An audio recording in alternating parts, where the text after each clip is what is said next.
Fala aí, pessoal, tudo bem com vocês? Estamos aqui de volta e que bom que vocês estão de volta com a gente aqui também. Aliás, como eu faço todo o início de programa, queria agradecer demais pela colaboração de vocês todos, pelo carinho, pelas mensagens, muita gente compartilhando o nosso programa, muita gente está se inscrevendo no canal e é importante isso porque a gente vai crescendo, né? A nossa comunidade está cada vez maior e cada vez mais a nossa voz está sendo ouvida. Isso é muito relevante porque os temas que a gente traz aqui para discutir, vocês sabem disso, são temas, assuntos que vocês escolhem. Então são vocês que definem que assuntos nós vamos tratar aqui na nossa programação. E quando mais gente é atingida, a discussão fica mais rica, fica mais atraente e a nossa voz acaba sendo ouvida mais longe. A gente atinge mais corações, mais mentes, e é isso que a gente quer mesmo, tá? Então, eu quero agradecer demais pelas mensagens, fico muito feliz, e vai mandando pra frente aí, vai compartilhando, vai mandando no grupo do Zap, o pessoal da academia, da faculdade, da igreja, sei lá, da família, os vizinhos, vai mandando para todo mundo aqui, pro nosso grupo crescer cada vez mais, tá bom? Hoje, especial programa. Já já vou apresentar para vocês o nosso entrevistado de hoje, que é especial demais. Pode acreditar, você não vai perder em esperar um pouquinho mais e acompanhar nosso programa todinho, tá bom? Mas antes disso, queria passar para vocês o meu Zap, para você mandar mensagem para mim aqui. Você que não tem ainda, anota aí. E você que tem, vai mandando mensagem para mim. Pode começar a mandar mensagem a partir de agora. O meu WhatsApp pessoal aqui vai chegar aqui no estúdio para mim. É o 11 97338 1889. 11 97338 1889. Manda mensagem, vamos juntos. Vai começar para valer a partir de agora, tá bom? Olha, o nosso entrevistado de hoje chegou aqui em São Paulo com 7 anos de idade. E ele veio de uma cidade, de um povoado pequeno chamado Boca d'Água de Uíbaí, que fica na Bahia. Você não deve conhecer, eu não conheço também, quero muito conhecer, porque essa cidadezinha pequenininha deu para nós uma figura muito importante, que veio com 7 anos para São Paulo, junto com a família, como todas as famílias, outras tantas que chegam todos os dias aqui em São Paulo, uma família que veio sem saber o que encontrar pela frente, sem dinheiro, sem lugar para morar, sem ter um teto para se abrigar. Essa família, como tantas outras, foi para a periferia aqui de São Paulo. Nesse caso aqui, a família foi morar na favela de Heliópolis. E você imagina uma criança de 7 anos, uma família, nessas condições, se instalando numa periferia aqui de São Paulo, o que eles enfrentaram, né? Como regra, é assim que acontece mesmo, enfrentaram muita dificuldade, enfrentaram a miséria e enfrentaram também a violência, que são, enfim, características são quase que comuns, infelizmente, das periferias do Brasil, não só de São Paulo, mas do Brasil. Só que esse nosso personagem, esse nosso entrevistado, um belo dia resolveu que não queria mais, resolveu que não ia aceitar essa sina que parecia que estava traçada, escrita para conduzir a vida dele de forma a não ser mudada, né? Parecia impossível alterar essa realidade que é de tanta gente, que é de tantas famílias que chegam aqui a São Paulo, mas ele resolveu mudar essa realidade. E numa virada mágica, quase inacreditável, ele se transformou e hoje é uma das maiores lideranças populares do Brasil, Marcivan Barreto, presidente da CUFA, Central Única das Favelas aqui de São Paulo. Marcivan, que alegria ter você aqui comigo. Que bom que você veio conversar com a gente. Seja bem-vindo, Marcivan. Pô, Agostinho, obrigado. Primeiro, mandar um abraço para todos, né, os ouvintes aí, um grande abraço, agradecer pela audiência, que isso é importante. E é importante demais a imprensa, a mídia, quando informa, quando leva informação para que as pessoas conheçam os conteúdos, né, e as verdadeiras histórias, né? Então, para mim é uma honra. Eu hoje estou na condição de presidente da CUFA, né, a Central Única das Favelas do Estado de São Paulo, num período tão difícil que nós vivemos, que o Brasil, o mundo viveu, né, no período de pandemia, em que a gente teve que se reinventar. E com as favelas, com as periferias, não foram diferentes, né? Então, hoje eu cheguei a coordenar na pandemia um grupo de mais de 800 favelas, 800 lideranças, desde o Guarujá até São José do Rio Preto, até Campos do Jordão, atuando na linha de frente, e aí levando várias ações, desde oportunidade, alimentos, chips de telefonia, gás, uma série de coisas. Lançamos o projeto Mães da Favela, mas a minha caminhada é muito mais longa, né? Tem muito mais coisas aí até chegar a esse ponto onde eu estou hoje, né? Como você falou, é uma virada de chave que aí, com o tempo, só o tempo foi me mostrando, e hoje ainda a ficha ainda não cai. Ainda não caiu quando você se refere à minha pessoa dessa forma, sabendo que eu saí de onde eu saí. Mas é isso, são histórias, né? Acho que histórias é para ser contadas. É isso, e tem história que merece ser contada mesmo. Ele vai virar filme. Esse homem vai virar filme. Já vamos falar sobre isso também. E sabe, Marcivan, quando eu vejo histórias assim, né? E existem essas histórias, né? De pessoas que tinham tudo para dar errado. Sim. Infelizmente, porque o Brasil é um país injusto mesmo, né? Ele é injusto mesmo, né? E as pessoas são condicionadas muitas vezes pela estrutura familiar que elas têm ou não têm, pelas condições de emprego que são dadas ou não são dadas, né? Enfim, é assim que acontece mesmo. Mas acontecem alguns pontos fora da curva, e você é um deles, e eu sempre tenho receio, Marcivan, quando a gente fala sobre isso, para não parecer que foi um negócio milagroso e que só acontece de vez em quando, uma vez ou outra. Dá para ser diferente. E acho que exemplos como o do Marcivan tem que servir para a gente perceber como é que a coisa pode ser conduzida melhor. Se o governo não ajuda tanto, se as empresas não ajudam tanto, talvez a gente possa fazer a nossa história.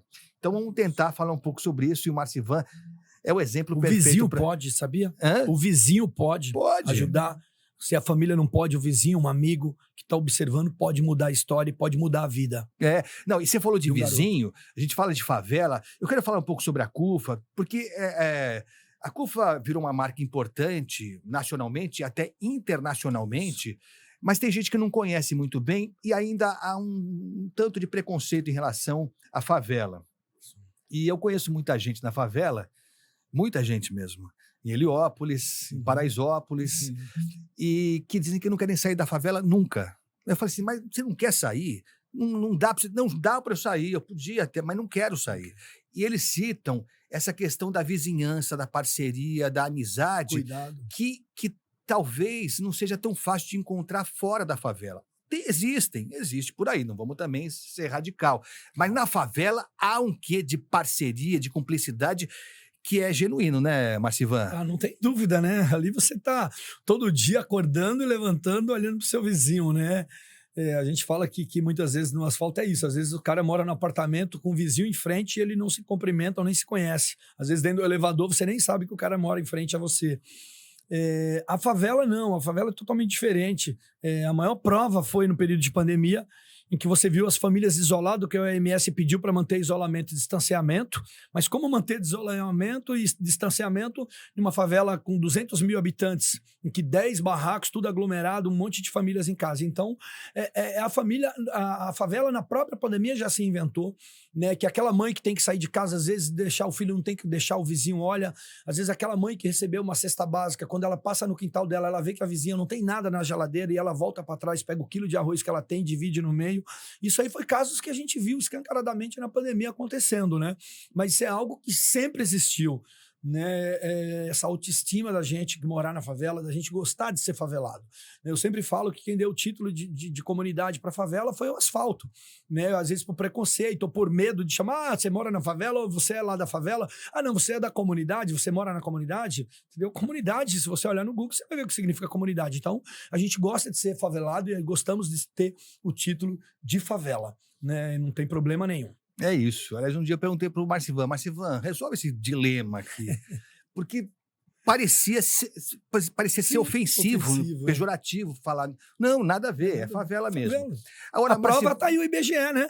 O IBGE reconheceu que agora não é mais aglomerados subanormais, como eles falavam. Né? E a partir de agora, desse ano, isso aí é uma questão que tem que ser muito falado, o IBGE muda agora, você não me coloca a favela como patamar. Então, isso também, a CUFA contribui muito para eles, tanto é que no período aí de pesquisa, eles não conseguiam fechar a pesquisa. 30% não fechavam de jeito nenhum.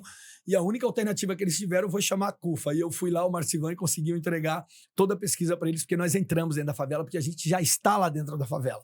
Só entramos nos becos e vielas, só isso. É isso. Não, e esse do IBGE é fantástico. Sim. Existem outras coisas que a gente não coisas. imagina. A gente vai contar aqui como a CUFA consegue aproximar a favela Sim. do restante da cidade, né? O que é importante para a gente conhecer essa realidade, né? Porque senão fica um negócio, um estigma de que a favela é lá, nossa, vão Eles ficar lá e a longe. gente aqui. Exatamente. E aqui, antes que digam, ninguém aqui tá querendo passar pano para as dificuldades que existem na periferia. Nada disso, nada disso. É, tem que ter a favela lá, o espaço, mas tem que ter água encanada, tem que ter saneamento básico, tem que ter a escola, o posto de Até porque saúde. produzem, né, Agostinho? É. As favelas do Brasil, nós temos 18 milhões de brasileiros hoje que movimentam mais de 200 bilhões. A última pesquisa agora que as favelas do Brasil movimentam 200 bilhões por ano. Então você imagina que é mais que o PIB do Paraguai e do Uruguai junto. Então, esses territórios têm que ser reconhecidos, têm que ser vistos. E também, que é isso que eu falo sempre para os favelados e para as favelas, que nós temos um direito de território. A Constituição nos dá esses direitos e muitas vezes a gente tem medo de ir. Por que não eu entrar no mercado municipal? Por que não eu frequentar um teatro municipal?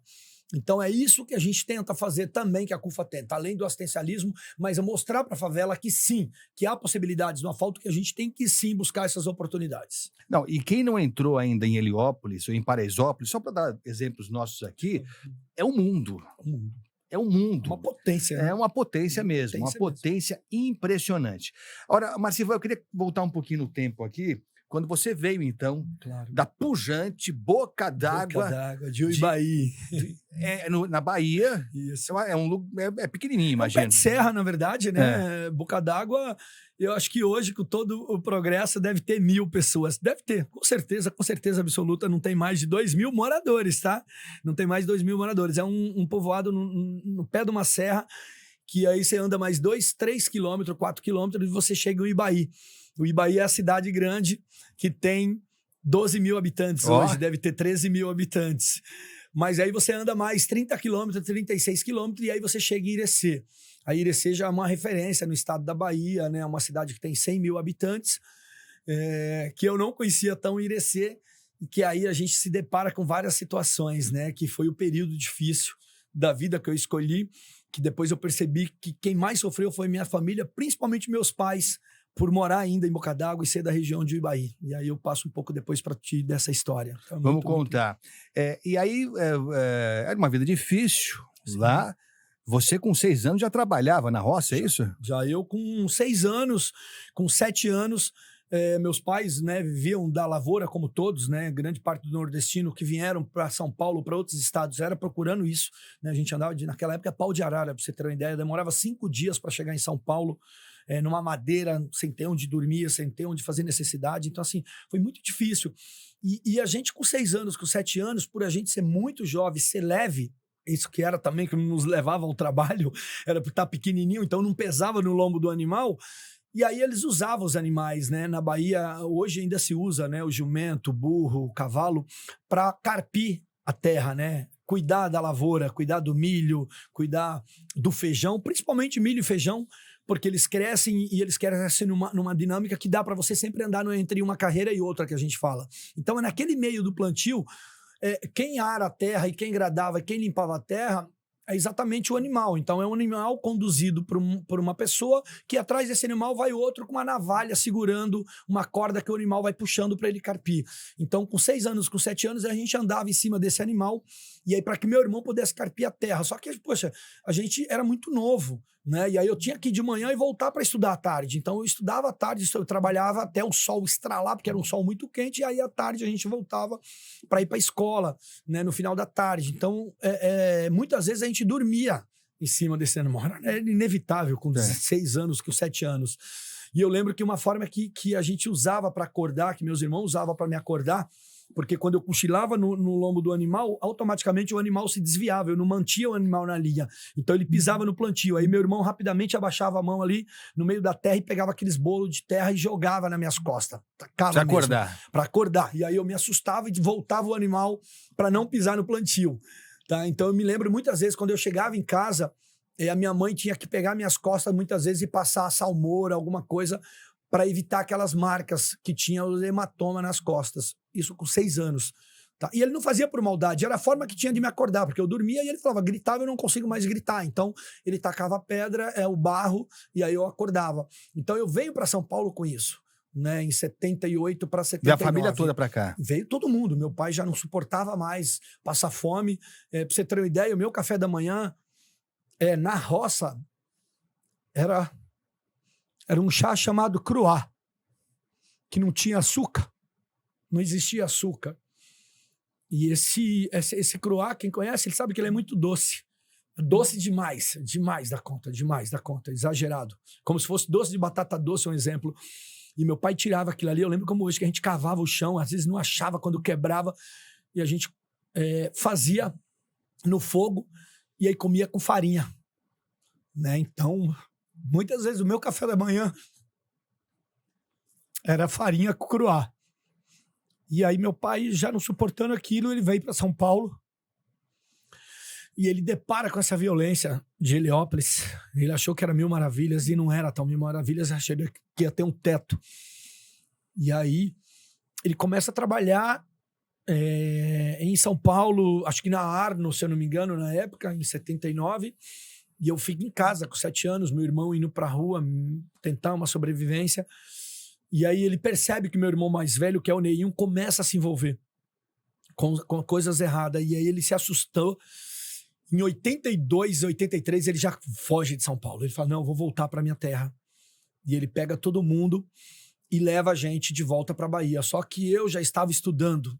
Você imagina que de 79, 78 para 79 até 83. Então eu já estava bem estabilizado. E quando eu chego lá, bate o desespero de voltar. E aí foi o erro familiar do meu pai deixar eu voltar com meus avós. E eu volto com meus avós para São Paulo. Com quantos anos? Aí era em 84 para 85. Né? Nasci em 71. Então eu já estava bem, com 12, 13 anos. E aí eu começo em São Paulo, na mesma favela de Heliópolis, só que eu fui morar com minha tia. E da minha tia eu fui morar com a mãe adotiva, porque não se adaptava com minha tia. E aí essa mãe era uma mãe de 2 filhos, ela cuidava de mim e de mais um. E ela tinha que trabalhar e a gente tinha que ficar na rua o tempo inteiro e buscando sobrevivência.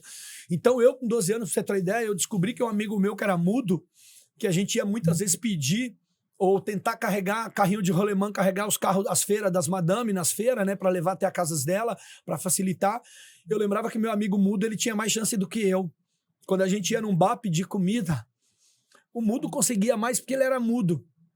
E eu falei, caramba, mano, sempre o mudo consegue, eu não consigo. Muitas vezes os caras, não, você se vira. Pega papelão, ele é mudo, eu ajudava. Então eu também comecei a imitar o mudo para mim sobreviver.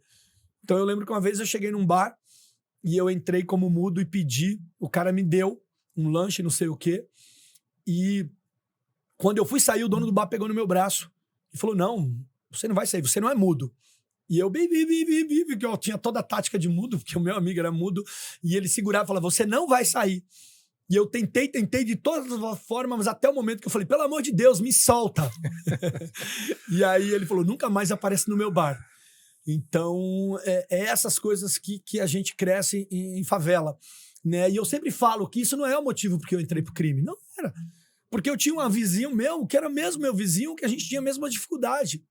Só que ele tinha pai e mãe. Ele tinha 4 irmãos, que quando a gente ia pra rua junto, que eu tava no meio da funçãozinha, os irmãos dele, ou o pai ou a mãe, quando passavam e via, puxava ele pela orelha e levava pra dentro de casa. E eu continuava na rua, porque minha mãe trabalhava, não tinha tempo, ela chegava, nem sabia onde a gente estava. Então eu com 16 anos, infelizmente com 17 anos, o que me proporcionou ter uma vida melhor e proporcionar uma vida pra mim foi o crime, foi as drogas, foi o tráfico. Enquanto o meu amigo era puxado pela orelha para estudar. E se formou em direito, virou advogado. E eu fui pro crime. Então fiquei no crime vários anos. Quando foi em 2001, eu tive a oportunidade de conhecer o Celso Ataíde e o MV Bill. Celso Ataíde, hoje CEO da CUFA, fundador da CUFA. MV Bill já era um rapper. E eu descobri que eles tinham fundado a CUFA, né? E aí eu deparo com eles para gravar um documentário Falcão, Meninos do Tráfico. E aí eu não entendia muito bem aquilo. Eu lembro que o Rappin' Hood chegou em Heliópolis e me fez um convite para me ajudar o Celso Ataíde a gravar esse documentário. E eu já estava no crime, eu era o gerente do tráfico. Né? E aí eu cedi uma casa para o Celso dormir, um apartamento para ele com a equipe, né? O Celso não era o Celso, então tinha que dormir de favor ainda. E ali com o Celso, naqueles dias de gravação do Falcão, eu dei as armas, os moleques, né, que trabalhavam no vapor. E o Celso viu meu dia a dia ali. Depois de 4 meses, Agostinho, eu fui privado de liberdade. E aí eu fui preso. 2001 foi aí que caiu a realidade. Né? Eu fui preso quando meu filho tinha 10 dias de nascido. Meu sonho era um filho homem. Acho que é o filho do... Hoje não, né? Mulher, homem, mas naquela época você quer um filho homem, quer um filho homem. E eu lembro que quando meu filho nasceu, eu nem vi meu filho. Com 10 dias dele nascido, 20 dias eu fui preso. E depois de 4 anos, eu tive a grata visita do cara chamado Celso Ataíde, MV Bill, novamente, num outro cenário, me visitando dentro do sistema prisional, em que eu ainda estava 100% no crime, porque eu era piloto do raio, o Celso é testemunha, eu era disciplina do raio, que era o cara que comandava o raio. E ali ele me fez um convite que eu não entendi nada no momento, que foi, olha, se você não quiser nada com o crime, a CUFA te quer. E foi ali que ele fez o convite para me vir para a CUFA, Central Única das Favelas. Marcivan, nada é por acaso, meu velho. Nada é por acaso. Né? Às vezes o caminho é torto, demora um pouco mais, mas está escrito. O que está escrito vai se cumprir mesmo. Eu acredito piamente nisso. Eu acredito nisso mesmo. Acredito nisso mesmo, de verdade mesmo. Você falou do Falcão, Meninos do Tráfico. Vamos ver um trechinho? Bora. Eu queria que você falasse um pouco mais sobre isso. E eu queria que você falasse, Marcivan, como é que era a tua vida no crime? Porque, assim, isso que você contou de fingir que era mudo, então, são os mecanismos que o jovem que está na rua vai tentando encontrar para driblar as dificuldades. Né? A gente dá risada, fingiu que era mudo e tal, não sei o quê, mas são as estratégias que ele vai tentando para driblar o problema. E se ele não consegue encontrar alternativas, se nada disso funcionar, o crime está ali do lado. Que está te abraçando, está te oferecendo. Está lá e te oferece, te entrega. Toda ajuda. Toda ajuda que você precisa, eles estão te oferecendo. Infelizmente, por isso é a minha luta. Quando eu brigo pela taça das favelas, quando eu brigo, que eu falo que o investimento, quando eu falo pro Roberto Medina, lá no The Tower, que é o cara que comanda o Rock in Rio, eu falo, tem que investir nos jovens. Quando a gente faz um evento para pessoas de 18 a 29 anos, que é um evento magnífico também para os jovens de favela, mas eu falo, não, tem uns de 14 também, tem uns de 13 também.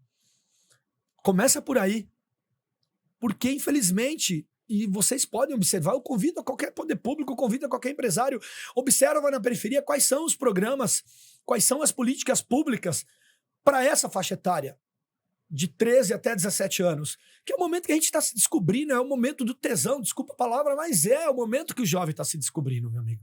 Então, se não tiver uma política séria, se não tiver um investimento sério nesse jovem, o crime está ali a todo momento, batendo na porta dele e falando, tá aqui dinheiro, tá carro, tá moto, tá mulher bonita, tá corrente. Se não tiver um psicológico familiar, ele vai sim, ele vai. Existem vários Marcivans por aí que precisam só de uma oportunidade. Existem vários talentos na favela que só precisam de oportunidade. E é essa a minha função, é esse o meu papel hoje, que graças a Deus eu tenho essa possibilidade. Tem muito Marcivan por aí que precisa de uma oportunidade só. É só uma mão estendida. Mas se a mão estendida não aparece na hora certa, esses outros Marcivan podem se perder. E a gente vai ver um trechinho aqui, o Diego vai colocar pra gente, desse documentário Falcão, Meninos do Tráfico. Se você eu não vi, vou assistir. Vi alguns trechos, é forte. Ele é bem forte mesmo. Foi tema do Fantástico, só pra você ter uma ideia, foi até proibido de passar no Fantástico. Se você vê matérias aí, você viu que foi proibido passar no Fantástico depois que a gente recolocou e renovamente, aí passou novamente. Não, porque ele é a realidade como ela está aí, né? Vamos ver um trechinho ainda hoje, aqui. Né? Incrível. Não, é incrível. De que ano é isso, Marcivan? Isso aí foi em 2001. 2000 para 2001 que foi gravado. Vamos ver um trechinho, Diego? Vamos lá ver. E esse documentário, ele foi produzido pelo MV Bill. Você sou bandido. Eu ando no meio, entendeu? faço os favores pra ele. Mas isso, bem dizer, eu não falo que eu sou bandido. Bandido eu sou depois que a gente usa arma, porta uma arma, vende uma maconha, porta. Você sabe mexer em arma? Sim. Que arma você?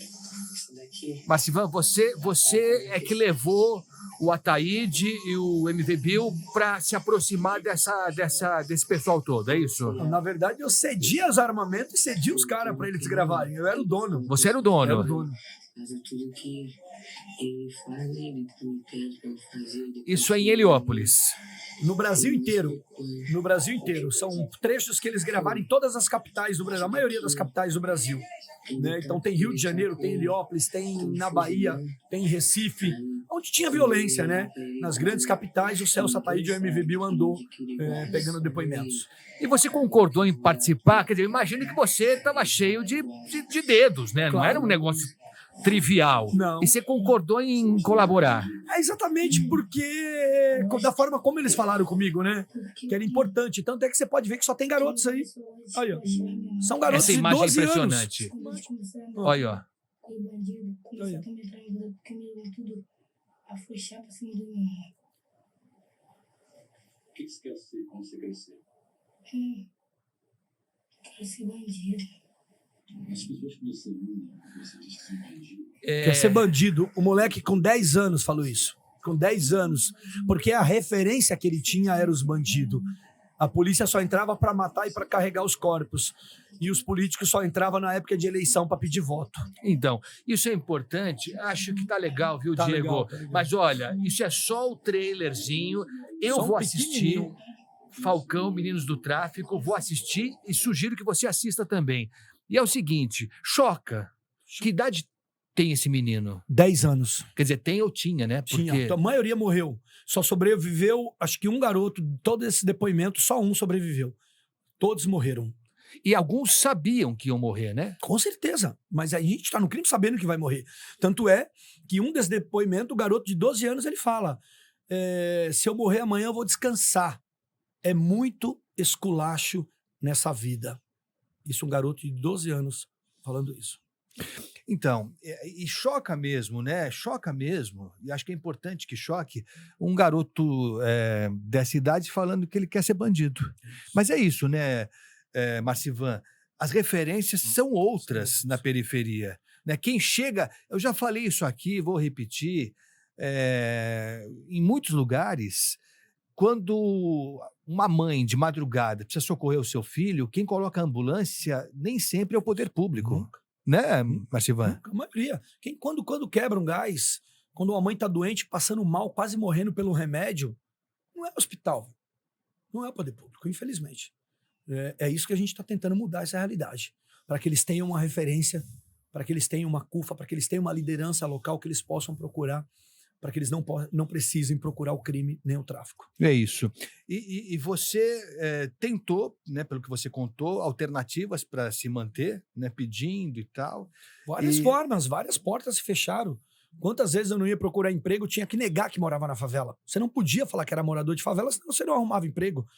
Eu arrumei um amigo chamado Calê, que ainda é vivo hoje, ele mora na Agostinho Gomes, que eu tive que ir lá e conversar com os pais dele na época, eu com 15 anos, que eu estava estudando, para pôr o endereço da casa dele, porque senão eu não conseguia nem fazer nada, nem ir para feira trabalhar com as madame, porque eu falava que morava na favela. Então ninguém confiava eu entrar dentro da casa da madame para levar uma compra dela se eu era morador de favela. E quando eu falava que morava na Agostinho Gomes, elas deixavam. Ah, você mora na Agostinho Gomes? Ah, então leva minhas compras. Ah, você mora onde? Eu moro na favela. Ah, não, pode deixar que minhas compras não tá tão pesada não, deixa que eu levo. É isso. E você ficou quanto tempo, Marcivan, no tráfico? Eu comecei a me envolver ainda com 16 anos, 17 anos, para valer em 89, 90, nos anos 90, 91, que foi quando surgiu mesmo o crack. E aí foi a desgraça, a miséria. E aí eu fico durante todo esse tempo no tráfico, mas é até difícil falar, porque eu não sei o que é bom, o que é ruim, porque tudo é ruim, né? O tráfico nunca foi bom, né?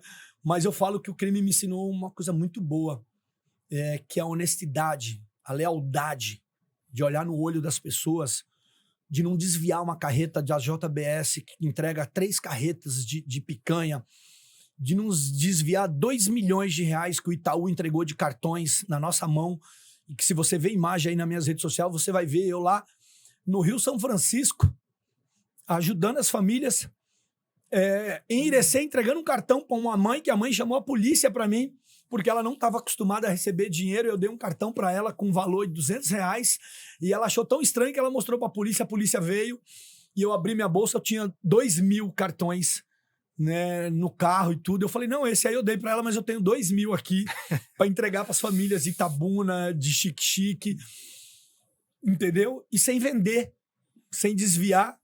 Foi uma vez que o Datena me falou isso, né? Ele falou, pô, você é um líder nato. Então o crime me ensinou isso, né? Essa lealdade. E eu nunca precisei tirar a vida de ninguém, irmão. Isso é legal. Eu portava a arma, eu segurava nas armas, mas eu nunca precisei tirar a vida de ninguém, que eu sempre achei que o diálogo era sempre convencedor. E eu conseguia convencer aqueles errados que eles teriam uma chance e que eles poderiam se recuperar. Então isso foi o que me levou a fazer matéria com Roberto Cabrini, né, que foi no mundo inteiro que eu conheci o LeBron James através dessa matéria. Isso que me levou a aproximar de várias empresas, isso que me levou a fazer a camisa do Corinthians. Eu fui garoto propaganda do Corinthians no lançamento de uma camisa que a Nike acreditou. E isso que me levou a Adidas a acreditar e patrocinar o Marcivan com o time de Heliópolis. Exatamente com essa visão de mundo que eu tinha, de superação, mesmo estando no errado, mas eu falava, eu vou usar isso aqui, mas como uma ferramenta de resgate. E quando eu levei os jovens para gravar o documentário Falcão, era esse intuito que eu tinha. Eles estavam comigo, mas eu não queria eles comigo. E eu achei uma oportunidade no Falcão, assim como eu acho uma oportunidade hoje na Taça das Favelas e na Expo Favela, que eu vou dentro da favela e eu tiro esses jovens e tomo esses jovens do tráfico para que eles tenham uma oportunidade, não de ser o Patrick de Paula, que está lá no Palmeiras, que revelou, não, mas para eles ser pessoas, mesmo no audiovisual, mesmo em outro canal, mas que não vá para o futebol, mas que eu consigo roubar a atenção dele da favela, que é isso que eu quero. É isso. De novo, né? Eu não quero que pareça, eu não gostaria que parecesse que a história do Marcivan é uma história única, que é que ele tem mérito, óbvio que tem, né? Óbvio que tem mérito, lógico que tem. Mas perceba que bastou só uma oportunidade, né? Uma oportunidade que apareceu e que ele estava dentro dele, ele estava esperando essa oportunidade aparecer. E da primeira que apareceu, aconteceu dentro do presídio. É isso. Você tem ideia? Aconteceu uma oportunidade para mim mudar de vida dentro do presídio. Hoje eu faço palestra com juízes, né? Agora, recentemente, cheguei de Fortaleza, eu estava no Rio Grande do Sul, fui para Bahia, e que minhas palestras é desembargador. Quando eu chego lá, é desembargador juiz. Eu fiz com o juiz da 2ª Vara Federal de Porto Alegre, que eu fui saber, o cara era o juiz mais foda, desculpa, cara, e eu tava do lado dele e ele querendo ouvir eu contar história de cadeia. Então, isso que é uma loucura e que até hoje não cai essa ficha. Falei, como assim? Mas é aquilo que você falou, é as superações, né? É isso. E a gente precisa repensar, né? A gente tem a tendência, muita gente tem a tendência de falar assim, não, é criminoso, vai pro presídio. E fala assim, não, tá lotado o presídio, mas não tem santo lá não, não tem santo lá não. A pergunta é o seguinte, a gente quer resgatar quem pode ser resgatado, porque uma fatia significativa que vai para o crime por uma série de motivos, uma fatia, eu acredito nisso, uma fatia considerável dessa gente pode ser resgatada e está esperando para ser resgatada. Agora, cabe a nós, sociedade, a gente vai dar oportunidade para essa gente ou não? Ou vai largar e vai esperar o que vai sair de dentro do presídio? Porque um dia sai. Essa gente que está lá vai sair. E não vai sair melhor. Não. E não vai sair melhor. De jeito nenhum. A cadeia não forma ninguém, né? Ao contrário. Você imagina que você pega um cara que roubou 1 litro de leite e ele coloca junto com o cara que assalta banco, com um homicida. Como que você vai resgatar? Como que você vai ressocializar esse preso? Mas nunca, meu irmão. Mas nunca. Entendeu? O que eu me deparei no sistema prisional foi com isso. Entendeu? Quando em 2004 que o Celso Ataíde e o MV Bill entram no sistema prisional de segurança máxima e eles me convidam para CUFA e eu não entendia, como para CUFA? O que eu vou fazer na CUFA? E aí o Celso falou, Marcivan, perante todo mundo ali, perante todos os presos dentro do sistema prisional, e ele fala assim, olha pessoal, eu vim aqui fazer um convite para esse cara. Foi exatamente assim. Qual era o intuito da visita do Celso Ataíde e do MV Bill num presídio de segurança máxima numa quarta-feira? Que ninguém entra no presídio. Todo mundo sabe, o hall de visita é só parente próximo, vizinho, e o Celso Ataíde conseguiu. Mas ele foi lá exatamente para fazer esse convite. Ele foi lá para falar para os demais presos que estavam comigo que eles queriam o Marcivan, que se o Marcivan não quisesse nada com o crime, que quando eu saísse, eu tinha uma porta aberta, uma oportunidade que era a CUFA. E foi ali que eu falei, pô... E aí eu falei, mas por quê? E eu lembro que um amigo meu perguntou. E aí ele falou, sabe por quê? Porque lá em 2001, quando eu estava gravando o documentário Falcão, que o Marcivan cedeu a turma dele para gravar comigo, ali eu já percebi que o Marcivan era diferente. Porque nós tentamos gravar em todos os lugares do Brasil e a maioria se fecharam. Ninguém deixou. E é claro que não ia deixar. Como é que chega um cara com a câmera para filmar a tua favela, para filmar a tua biqueira e você vai dar tuas armas, teus garotos? Então, assim, era muito difícil ter essa concepção. E eu tive. Eu falei, deixa, pode gravar Happy Hood. Não tem problema. Não vai me aparecer, não vai aparecer. Não vai aparecer ninguém, mas é para contar essa realidade. Então o Celso Atadi falou, mano, você já tinha uma mente brilhante, você não sabia. Quando no final da tarde, que era sempre às 6 horas, 7 horas, quando eles gravavam, que às vezes a gente estava ali trocando ideia, e aí o Celso e o Bill iam ali para bater papo com a gente, que vinha o pessoal da loja, que é da biqueira, com um caderninho para mim assinar o vale. Eu lembro que muitas vezes eu reclamava do vale por causa do valor. Eu falei, pô, que vale é esse? E aí eu lembro que o Celso ali do meu lado, eu via, ele escutava os caras falar, pô, mas também tu compra remédio, tu ajudou a geladeira, tu pagou o gás, a tiazinha, tu levou a senhorinha que estava correndo pro hospital, aquele que te falou que não tinha ajuda, então tu ajudou. E aí o Celso falou, eu vi que você tem um social, irmão, tu gosta das pessoas, então tá aqui o convite. E aí logo depois eu fui de bonde transferido para Presidente Venceslau II, e de Venceslau II eu fui transferido para Valparaíso, divisa com Mato Grosso. E aí é quando eu chego ali que eu me deparo com os presos que tinham vindo do sistema prisional do Carandiru. 10, 12 anos, eu começo a escrever carta, que na cadeia é amensiva. E aí eu escrevia cartas e mais cartas de amor, porque não tinha outra maneira, era só de carta. E ali eu percebi o quanto eu poderia transformar. Que eu lembro que minha esposa ia me visitar, ela levava o jumbo, um monte de comida, e ela falava, eu não vou trazer mais comida. Eu, mas por quê? Porque lá na porta do presídio, a fila de mães, de esposas, com bolo, com brinde para você é um monte. Porque as mães e as esposas chegavam dentro do raio e falavam, professor, eu já tinha o nome de professor, obrigado. Hoje eu consigo falar mais intimamente com meu marido.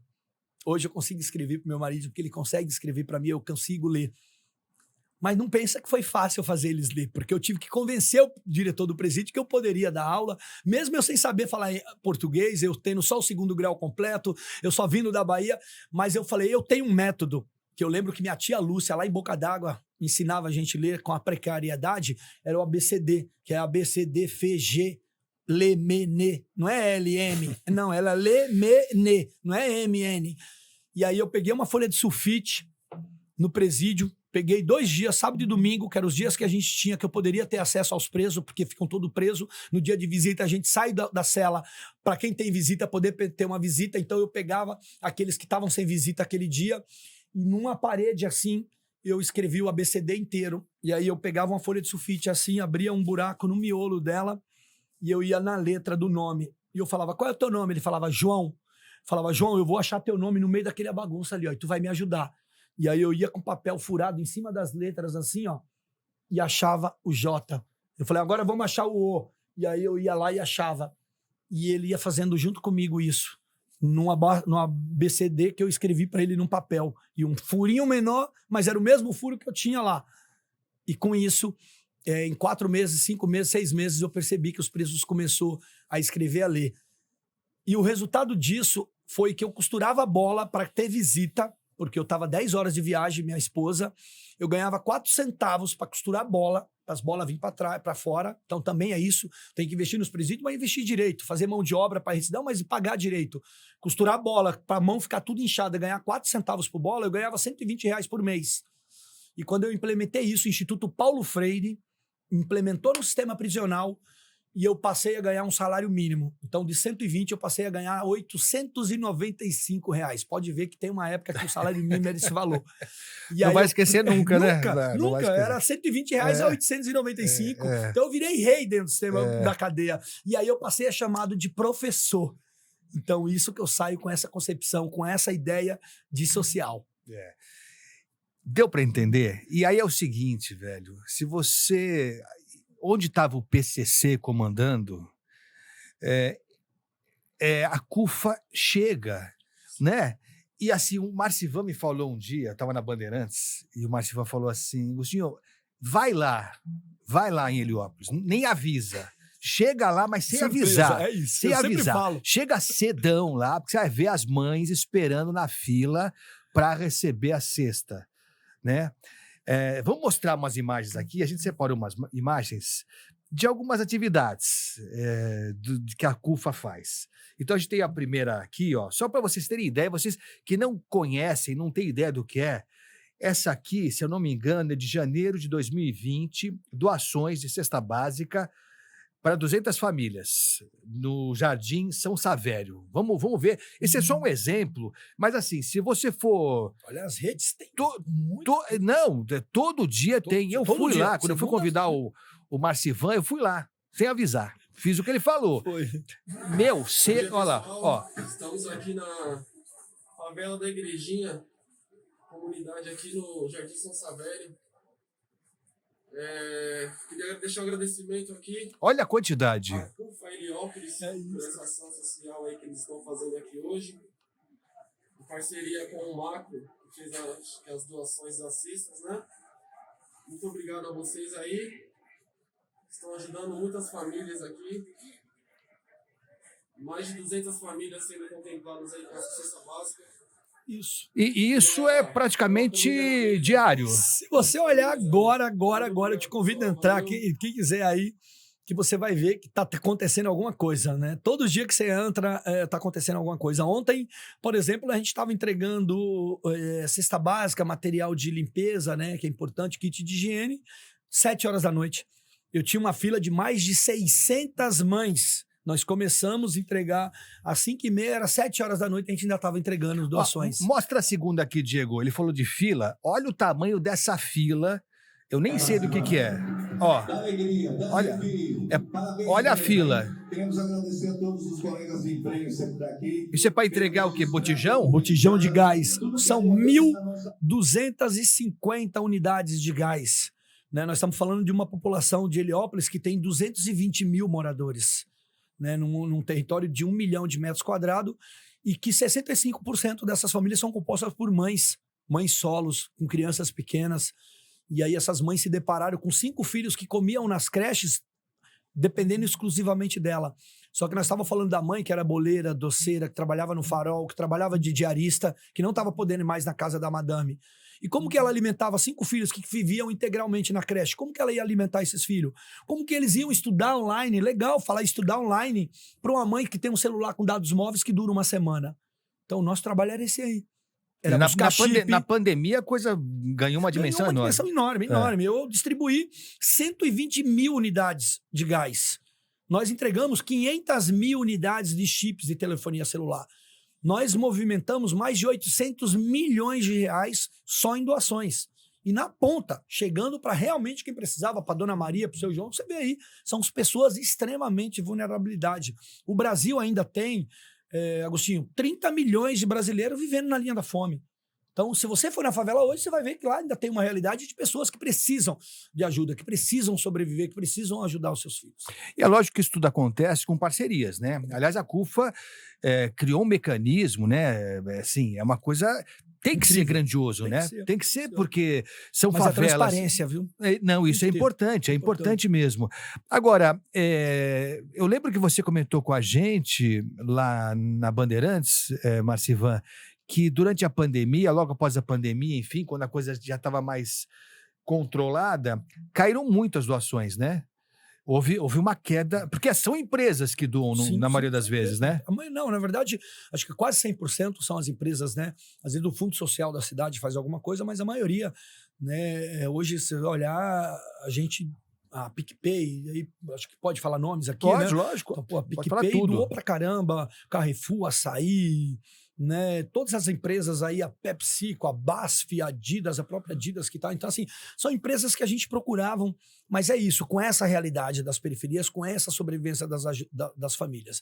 Mas além do assistencialismo, a gente também levava oportunidades, porque também as empresas não aguentavam doar, né? Então, nós fizemos vários programas, por exemplo, para movimentar a economia local, né? Num período de pandemia em que as doações estavam chegando, os comércios locais quebraram.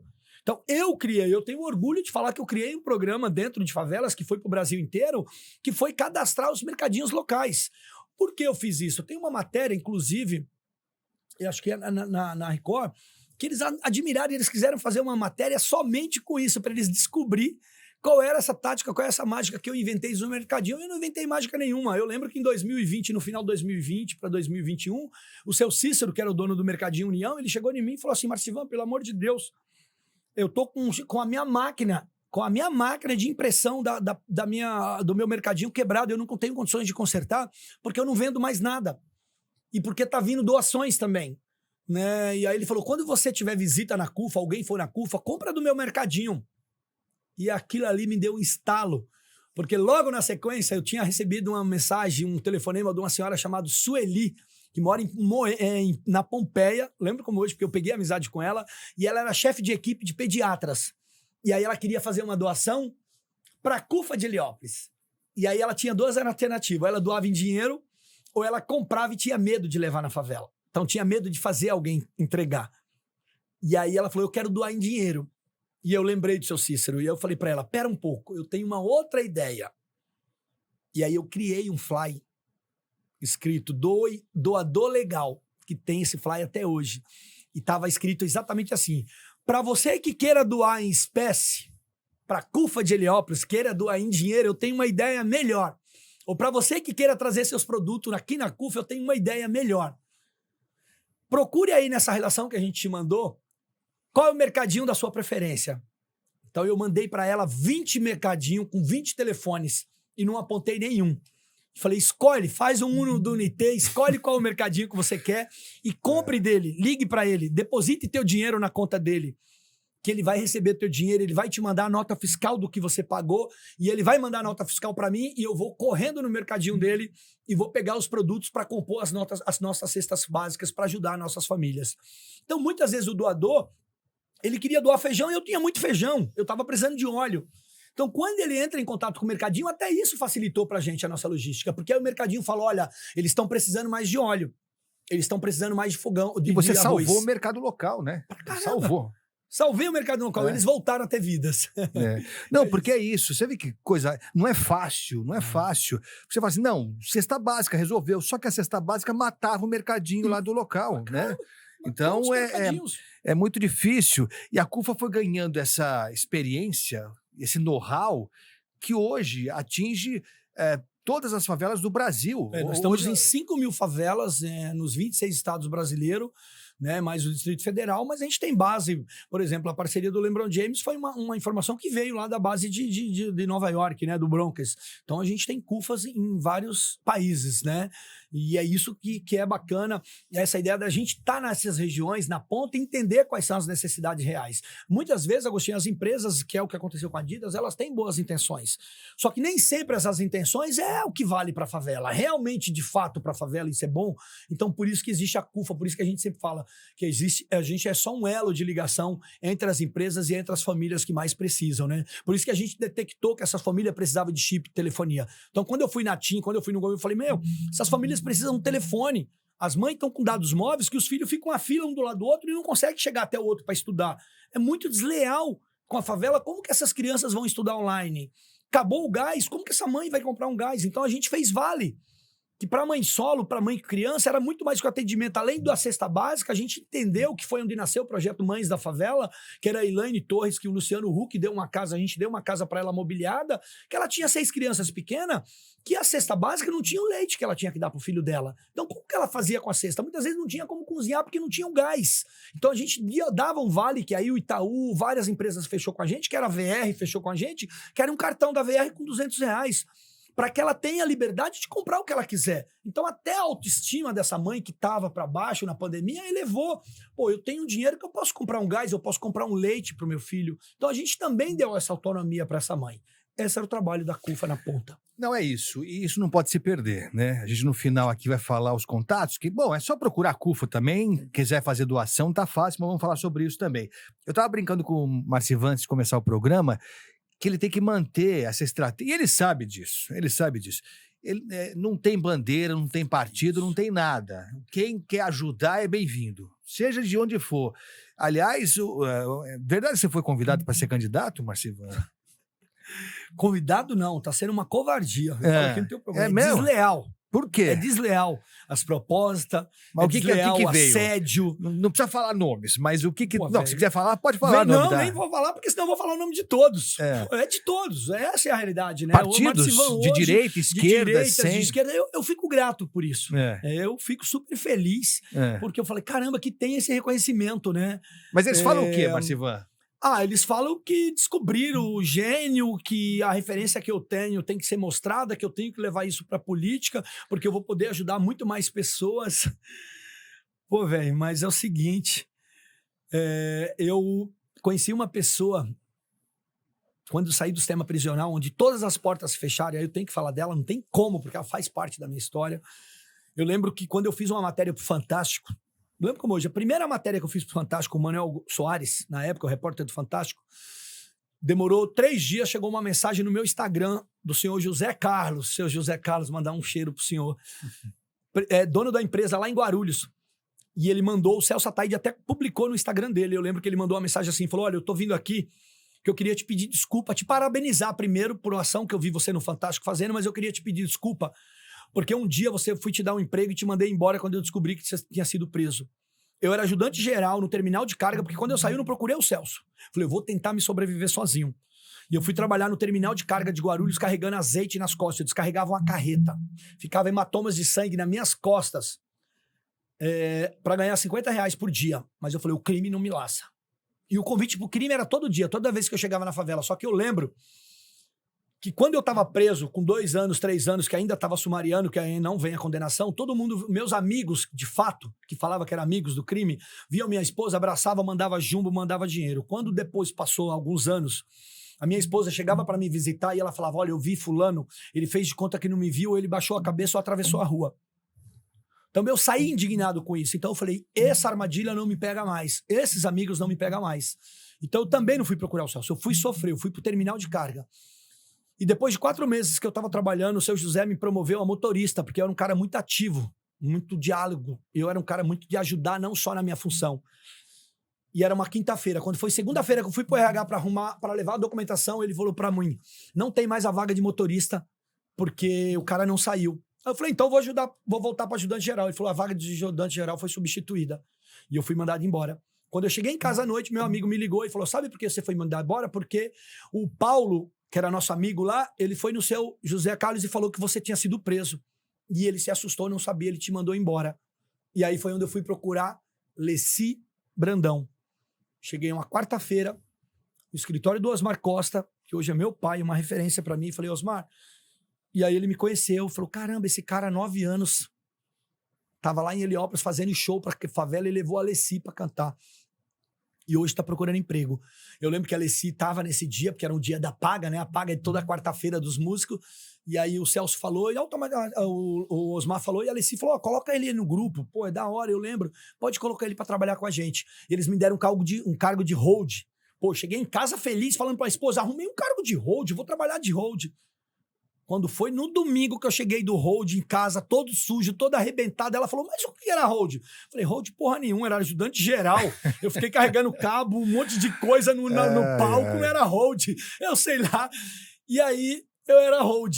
Mas era o que eu gostei. E aí o Osmar viu minha correria, a Leci viu, e eles pagaram um curso de produção. Então, eu sou produtor de profissão. Né? Estou presidente da CUFA e fui trabalhar com a Leci Brandão. Então essa mulher me deu uma oportunidade onde quando ninguém me deu. E aí eu vi o quanto foi difícil quando ela entrou para a política, que ela não precisava, e ela sempre falou isso, ela trabalhou a vida inteira lutando pelas causas sociais e não precisou entrar para a política. E com quase 70 anos ela entrou para a política. E eu percebi o quanto que foi difícil, o quanto que é difícil para aquela pretinha, a segunda mulher dentro da Assembleia Legislativa de São Paulo, votar em projetos do povo. Porque é isso, ela não vota em projeto de bancada, projeto de acordo. Ela vota em projetos do povo. Independente se for de PSDB, seja do que for, de PCdoB, de PDT, de PS... Não, ela olha o projeto. E isso lá dentro é difícil. Porque tem acordo de bancadas, tem não sei o quê, tem amarrações. Então, meu medo é esse. tá? Eu prefiro ficar onde eu estou. Agradeci a todos os convites que eu tive. E aí, convites tentadores, como eu te falei, de grana, tipo, ó, eu vou te dar um dinheiro para você não precisar trabalhar mais e você vem comigo. Pô, eu tô com 51 anos, irmão. O crime não me laçou. O crime não me laçou. Eu não virei escravo do crime. Quando eu levo o Abílio Diniz em Heliópolis, como eu levei, um cara que foi sequestrado, que tem pavor de favela e andou comigo abertamente, sem segurança, quando eu levo o presidente da Gol, quando eu levo a Simone Tebet, que eu lembro muito bem quando a Simone Tebet veio na favela, e aí o cara da Polícia Federal me ligou e falou: Marcivan, você já conversou com os caras aí, tá tudo certo pra gente entrar na favela? É disso que eu tô falando. A CUFA não é refém do crime, a CUFA não faz acordo, negócios com crime. A gente respeita o crime, eu respeito esses territórios, assim como todo mundo respeita. Então, quando eu entro com televisão, eu peço licença. Quando eu vou gravar, eu peço licença. Quando eu levo a Uber, é a única empresa, é a única favela no mundo que tem sinal desbloqueado da Uber. É porque eu dialoguei com a favela, com as lideranças, com a molecada, com o crime. Quando o Roberto Cabrini olha para mim e fala assim, olha, eu não faço matéria assistencialismo, a minha matéria é criminal, é investigativa, mas eu vou fazer uma matéria com você porque eu acredito em você, eu acreditei em você, é porque ele sabe que o Marcivan não tem rabo preso com o crime, entendeu? Então eu também não tenho rabo preso com a política, irmão, não tenho obrigação. Quando eu converso com o governador de São Paulo, desculpa o partido dele, desculpa a pessoa dele. Eu converso com o cara que é o gestor público, que foi eleito pela maioria da população e que ele tem, sim, a obrigação de levar políticas públicas para as favelas. Só que se não tiver as lideranças que entendem isso, o cara vai lá e vai tampar um buraco e vai voltar, vai embora. Não, eu não quero um buraco, eu quero área. Eu quero campos. Eu não quero uma torre da Adidas para fazer um lançamento de uma bola e levantar e ir embora. Eu quero investimento na favela para investir nos jovens, nas crianças, para que não outros Marcivan não sejam laçados pelos crimes. É isso que eu quero. Entendeu? Então eu acho que não preciso da política para isso. É isso. Tá dado o recado? Já entenderam? Tá bem entendido, né? Marcivan, nosso tempo tá acabando. Mas eu queria, antes de terminar, vou pedir pro Diego. Diego, solta para nós, por favor, o VT-04. Porque esse é a menina dos olhos do Marcivan. É o xodózinho dele, que é a Taça das Favelas. Isso é... Olha só. Aí. Olha lá. E eu chamando a molecada, tá vendo? Aí, ó. Os caras, eu falei, não, é todo mundo. Esse não aí... é foto com a diretoria. Os heróis são eles. Ó. Olha só. Marcivan, olha que coisa. Isso aí é um negócio fantástico, porque vão sair daqui craques. Já saiu craque daqui. Mas não é o mais importante sair craque, né, Marcivan? De jeito nenhum. Fala aí, Marcivan. Eu sempre falo, às vezes, os caras do futebol da Várzea ficam bravos, né? Porque a Várzea é a Várzea, né? E eu lembro quando eu trouxe a Taça da Favela, eu vou tentar resumir. A Várzea ficou brava comigo. A Várzea ficou brava com a CUFA. Você imagina, quem é a CUFA? Eu chego em 2018 falando da Taça das Favelas em São Paulo, visitando as favelas, falando, não, eu vou chegar com a Globo, eu vou chegar com não sei quem. E os caras, você é louco, quem é? Quem é vocês, velho? Nós já é a Várzea, nós já tem. E aí eu chego pra Várzea e falo, amigo, eu não tô interessado na sua Várzea. Eu tô interessado naquele garoto que você tem aí na favela, que tá formando um futebol. Entendeu? Que já gosta de um futebol. Não é nem que joga futebol. Eu tô interessado na menina e no menino, nessa menina que tem um olhar do futebol. E aí eu convenço a Várzea a fazer a Taça das Favelas. Eu briguei muito com o Celso Ataíde, porque já era o 8º ano no Rio de Janeiro. Mas sempre foi por TV fechada. Sempre foi pay-per-view, sempre foi... E o masculino ainda, o feminino não era transmitido. E eu falava, Celso, o dia que trouxer pra cá, tu vai mudar. O dia que trouxer pra cá, até eu convenci o Celso, fiz uma reunião em 2018, levei a Várzea, chamei o Dedé, porque eu não entendo de futebol, mas eu entendo de gestão de pessoas. E eu sabia que a Taça das Favelas ia ser diferente. Ia ser o diferencial na vida desses jovens. E aí eu chamei o Dedé, que é hoje o coordenador da Taça, que era o cara da Várzea, que entende de Várzea. Então você também tem que ter essa sensibilidade de ser liderança, de não querer tudo pra você, irmão. Tem área que você não sabe. Não adianta eu querer falar de futebol só porque eu quero aparecer na televisão. Não. O Marcivan fala, eu falo aqui na Agostinho, mas existe milhares de Marcivan por trás de mim. A Maura é fantástica. É quem sobrevive, quem salva a CUFA. O Dedé é quem salva a Taça das Favelas. Eu falo por eles, mas são eles que são os heróis. Então eu sempre falei isso. E quando eu convenço o Celso a trazer a taça, foi isso. Era desse pensamento. Então nós fizemos uma reunião que surgiu a ideia da taça, eu procurei o Poder Público. Graças a Deus o Poder Público entendeu, me deu o Pacaembu, me deu os Manchester. E nós realizamos a tal da peneira. Só que quando que é legal, quando eu chego em Heliópolis, eu não falo que eu quero a seleção de Heliópolis, o time do Marcivão, o time não, eu quero os garotos da favela. Então isso já consegue mudar. Eu falo, olha, vocês brigam aí entre a várzea, porque os times de quebrada se brigam. E eu falo, se vocês se brincar, eu não venho pra cá. Vocês querem se unir? Junta os times e monta uma seleção. Então é a seleção da favela. Pra que eu faço isso? Pra mobilizar pessoas. Só pra você ter uma ideia, o Dia da Peneira, que é o DIP, a CUFA de São Paulo mobiliza mais de 80 mil jovens. Você sabe o que é isso? 500 jovens na favela de Heliópolis, 500 jovens em Paraisópolis, isso em 2.500 favelas inscritas, que eu só consigo colocar 120. Porque a inscrição tem 2.500 favelas querendo e só 120 podem entrar. Então a gente faz um Dia da Peneira em que a gente manda vários jovens. E por que vários jovens? Porque às vezes o cara não passou, o moleque não passou na peneira, mas ele viu um olheiro de um time, ele viu o Agostinho fazendo a matéria, ele viu o cara da fotografia, entendeu? E às vezes ele dá um estalo. Então, quando a gente coloca os jovens da taça e só de 14 a 17 anos, que é só para 14 e 17 anos e é só para moradores, porque eu já tive proposta de cara de time grande que o cara queria dar dinheiro para pôr o atleta dele para morar na favela. Sério? Coloca meu jovem, eu ponho ele lá na favela, arruma um lugar e tu põe ele na taça, eu te dou 50 mil reais só para pôr 2 jovens. Não, amigo. Não, amigo. Legal teu jovem tá no Corinthians, aonde for que seja. Obrigado, mas não é isso que eu quero. Eu quero o Marcivan com 16 anos lá, morador da favela. É esse que eu quero na taça. Mulher não tem idade. Então, assim, o intuito da taça é de formar pessoas. Quando eu revelei o Patrick de Paula, que foi no Palmeiras, Carlos Balotelli no Internacional, Giovani no São Paulo, legal, que legal que a gente revelou. Mas eu quero, sabe quem eu quero? É o Cauê, que hoje faz parte da mídia da CUFA, que era o moleque que estava no vapor lá na biqueira. E que ele foi no futebol, mas ele não deu certo, só que ele viu o menino da fotografia, ele gostou. E ele largou, hoje é um do cara que cuida das redes sociais. Eu quero a Janaína lá de Paraisópolis, que ela com 30 anos tentou se matar, com 30 e poucos anos. E ela se descobriu na taça uma oportunidade de vida para ela. Hoje ela dá palestras. 2 tentativas de homicídio ela deu. E hoje ela é valorizada. Então esse é o intuito com a Taça das Favelas. Formar pessoas. E tem mais, hein?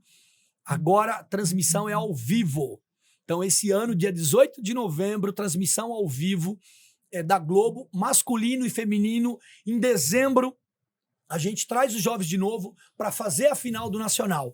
Então o que acontece em São Paulo, acontece no Brasil inteiro. Em dezembro a gente traz todo mundo, hospeda num hotel bacana, traz esses moleques para as favelas e traz para dentro do Pacaembu. Esse ano provavelmente vai ser, já está certo que vai ser na Portuguesa, a final do estadual, e o Nacional vem surpresa boa por aí, mas é um grande estádio, vocês vão gostar aí, a final da Nacional, Taça das Favelas, o maior campeonato entre favelas do mundo. Marcivan. E o recomeço, né, que é a Amazon, tá? Tem um projeto com a Amazon fantástico que aí procuram saber nas redes, que é só para ex-presidiários. Não, vou falar agora, pô. Bora? Então, rapidamente. Não precisa ser rapidamente, não. Tá, a gente tem um projeto que é exatamente de resgate. Tá? Então já tem no Rio de Janeiro, que é com a Protein Gabe, com a Natura, funciona há 9 anos, 10 anos, e eu trouxe para São Paulo. A gente fechou uma parceria com a Amazon, que tudo que você hoje comprar da Amazon, hoje a CUFA entrega. Então a gente montou base em várias partes de São Paulo. Então, em Heliópolis tem base, Paraisópolis, Parque Santo Antônio, Jardim Elba, Jardim da Conquista, Parque Santo Antônio, Brasilândia. Tudo que a Amazon vende, e rápido, viu, a entrega. A gente capacita os moradores locais. E 99% são pessoas que saíram do sistema prisional. A gente tem uma história do Theo, que acabou de fazer uma matéria aí para um jornal famoso, que ele é um pai de 4 filhos, 2 filhos pequenos, que ele estava 2 anos fora do sistema prisional e que ele já estava com o pé no crime. Porque os filhos dele estavam passando fome, os filhos dele estavam chorando todos os dias, e ele falou, não tenho mais alternativa, todas as portas estão se fechando. E esse cara, eu trouxe ele para a CUFA. Então, como o Theo, tem a Maria, tem várias mulheres também que passaram por isso. Então, a gente capacita esse cara, que realmente quer uma oportunidade de vida, eu dou uma moto para ele, eu encho o tanque da moto dele, então ele não paga nem o combustível para trabalhar. E num raio de 10 quilômetros, tudo que vender no raio de 10 km, ele entrega. Por que no raio de 10 km? Porque ele conhece o território, conhece por beco, conhece por viela, conhece por nome. Então ele vai na escola da Dona Maria, ela não tá, ele sabe que ela tem a tia que tem. Então assim, a Amazon passou a vender mais, passou a entregar mais. Não chegava? Não chega. Não tem como você chegar um produto num beco com a viela. Então demorava 3 dias, ou o morador que pagou para receber o produto na sua casa tem que buscar na agência do correio. Mas por que não chegava, Marcivan? Por que não chega? Chega por dificuldade de numeração em periferias. Vocês sabem o quanto que a numeração é irregular. Muitas vezes porque chegava, a mulher estava trabalhando, tem que trabalhar. Então o cara só tem a referência de entrega a ela. Mal sabe que ela estava na escola ali do lado.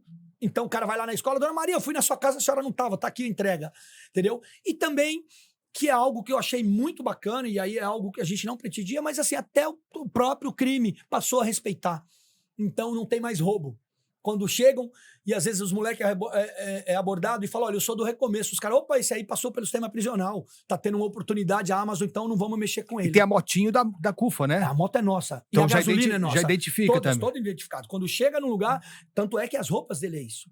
Tem que identificar, tem que mostrar que é o projeto da CUFA, que é o projeto da Recomeça. E eu tenho um vídeo, pena que eu não trouxe, que as famílias também já estão reconhecendo, porque viram. Então, assim, tem um menino lá, que é Gabriel, se eu não me engano o nome, que ele fez um vídeo, que ele chegou para fazer a entrega, tinha um bolo e café para ele. E ele pegou um vídeo com a Dona Maria e falou, olha que bacana. E aí a Dona Maria falou assim para ele, ó, eu fiz para vocês porque vocês são uns guerreiros, merece. Então até cafezinho os meninos do Recomeço estão recebendo quando vão fazer a entrega. Não tem briga, tem amor. Marcivan, não tem limite isso, né? É isso, meu irmão. Não tem limite. Não tem limite. Onde estiver, a gente vai. Olha, e eu não sei se eu acho isso maravilhoso, é lindo demais. Eu não sei se no mundo, deve ter, né? O mundo é muita coisa, tem exemplos de superação, de gente do bem, que pensa nos outros e tal, mas o Brasil, a gente às vezes subestima a nossa capacidade, a capacidade do brasileiro, a nossa empatia, né? Dá a impressão de que o ser humano perdeu o senso de civilidade e de solidariedade, né? A gente, às vezes, tem alguns exemplos, porque só ganha dimensão, e aí a culpa da imprensa também, eu faço minha culpa aqui, de divulgar com mais frequência assuntos que desmerecem o ser humano. E tem muito caso mesmo, o que mais tem é caso de gente mostrando que a humanidade está se perdendo. Mas tem exemplo assim também. Tem exemplo, e não são poucos exemplos. E o Marcivan, como ele falou, ele é a figura que personifica um trabalho que é de muita gente. É de muita gente. E eu queria te agradecer demais, Marcivan. Foi um prazer ter você aqui comigo, e é um prazer saber que existem pessoas como vocês da CUFA no Brasil inteiro, já atingindo países outros também. Então eu torço muito por você, você é um cara especial demais. Deus te abençoe. Obrigado. E eu queria que você terminasse aqui essa participação. É a primeira, ele virá outras vezes, hein? Tem uma agenda corrida, mas a gente vai encaixando. Mas eu queria que você convidasse as pessoas que não conhecem a CUFA e que querem colaborar, contribuir de alguma forma para conhecer o trabalho, né? É isso, não? E assim, e falar um pouco, né, rapidamente, a gente está com várias ações agora, como eu te falei, a gente sai um pouco do assistencialismo, porque as empresas também cansam, então, mas a gente sabe que ainda tem 30 milhões de brasileiros vivendo com fome, então quem puder ajudar, quem puder contribuir, procura os canais da CUFA, é super fácil de localizar. Né? E assim, e tem os projetos, só em Heliópolis, pra você ter uma ideia, a gente está com um projeto de audiovisual que está tocando lá, então a gente tem jovens em audiovisual com cinema, fotografia. A gente estamos agora em Carapicuíba fazendo uma quadra com Adidas fantástica, então assim, não pede nada do poder público, só pede licença, chega lá, constrói, entrega. A gente tem a Arena Heliópolis, acabamos de inaugurar uma quadra que a gente está fechando uma parceria com a Cinemac para que a gente possa fazer, pagar um professor de educação física, pagar um psicólogo, mas também pagar um professor de educação financeira. A gente tem que educar essas pessoas, esses jovens, essas crianças em educação financeira. Não é justo o cara virar, eu não digo o MC, mas são vários, é o exemplo maior dentro da favela, e aí o cara passa a ganhar milhões e tá preocupado com mansões e com carrões, sendo que a favela dele tá precisando de ajuda. Então nosso intuito é também trazer essas informações, né? E esses projetos sociais que a CUFA tem exatamente isso, é para mudar essa concepção, para mudar essa logística que tem dentro da favela. Então queria agradecer imensamente, convidar todos para prestigiar o programa. Agostinho, parabéns.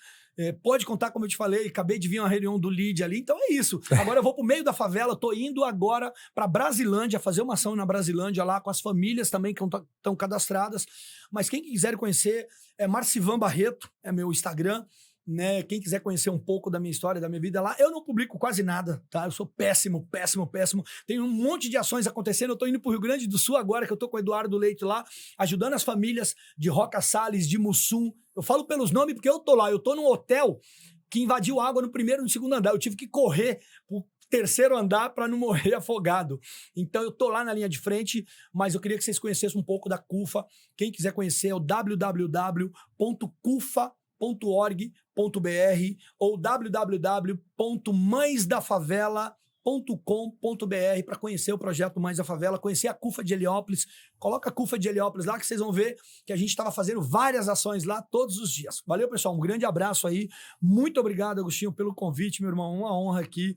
E poder falar da história de superação, falar da história da gente, eu tenho certeza que se eu conseguir despertar uma mente, vai ser um Marcivan aí que vai poder semear mais Marcivans por aí. Então, máximo respeito, muito obrigado a todos vocês. Marcivan, valeu, meu velho. Deus te Obrigado. abençoe, tamo junto aí, tá? Amém. Valeu, um abraço. Pessoal, foi bom, hein? Falei que era bom e entreguei, hein? Até a próxima. Um abraço.